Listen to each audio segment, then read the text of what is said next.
ছবির ড্রেস, এটা নিয়ে এসো, বরবাদ ছবির ড্রেস। আমি আপনাকে বলি, হ্যাঁ একটা মজার কথা শোনো, প্রহলিকা তুমি এটা নিউজ করা উচিত। বেটা ওইটা শোনো, আমরা যার থেকে এই কাপড়টা কিনছি না, মানে আমরা যেখান থেকে গস কাপড়টা কিনছি, সেখান থেকে আমরা যখন কিনি এটা, তখনই ওই লোক বলছে যে বরবাদ সিনেমার জন্য শাকিব খানের আউটফিটের জন্য এই কাপড়টা নেওয়া হয়েছে, শাকিব খানের ডিজাইনার এই কাপড়টা নিচ্ছে।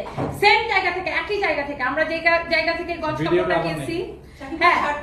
হ্যাঁ শাকিব খানের শার্টটার মতো বরবাদ। একটা গান লাগাও পিছনে, টাও টাও টাও টাও।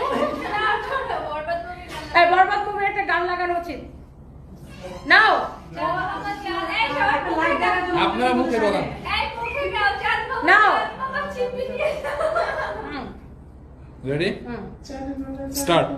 শাকিব খানের ডিজাইনার যে জায়গা থেকে গস কাপড়টা কিনছে, আমি একদম সেম জায়গা থেকে গস কাপড়টা কিনছি। আমরা যখন এই কাপড়টা কিনি এটা প্রোডাকশন করার জন্য, তখন তারা বলছে যে এটা তো শাকিব খানের বরবাদ মুভির জন্য এই কাপড়টা নেওয়া হচ্ছে। আর এটা কিন্তু আমি প্রায় আরো 1 মাস আগে এটা আমি লাইভ করছি, মানে এই প্রোডাক্ট আমাদের ঈদের আগে আসছে। তখন ঈদের আগে আমরা এটা প্রোডাকশন করে নিয়ে এসেছি। তো তখনই আমাকে বলছিল যে এটা হচ্ছে শাকিব খানের বরবাদ মুভির কস্টিউমসে এই কাপড়টা নেওয়া হয়েছে। তো দেখছেন, তো আপনারাও এই ড্রেসটা কিনে নেবেন, নিয়ে চাঁদ মামা কিমতি দিয়ে যারে আপনারা হচ্ছে যে নাচানাচি করবেন এটা নিয়ে। ওকে, সো এটা সাইজ আছে 36 থেকে 46 পর্যন্ত, ML XL, খুবই সুন্দর। সো এটা দিশামণি পয়রা চাঁদ মামা চিমতি দিয়ে যারে এটা হচ্ছে যে আপনাদেরকে ভিডিও দিবে। Thank you so much, thank you.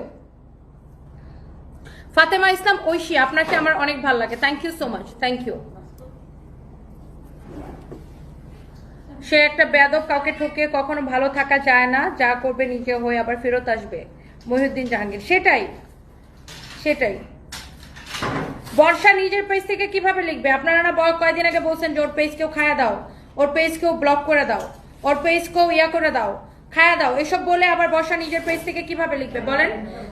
তার পেজ হ্যাক হইতে পারে। আপনারা শিওর না হয়ে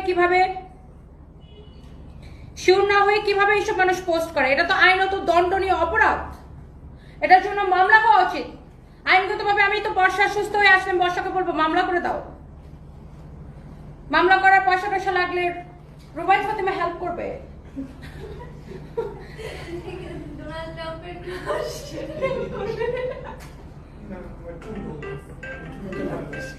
হ্যাঁ না, আমার কথা হচ্ছে একটা মানুষকে সুস্থ জীবনে ফিরিয়ে নিয়ে আসার জন্য যা করা লাগে সেটা করা উচিত।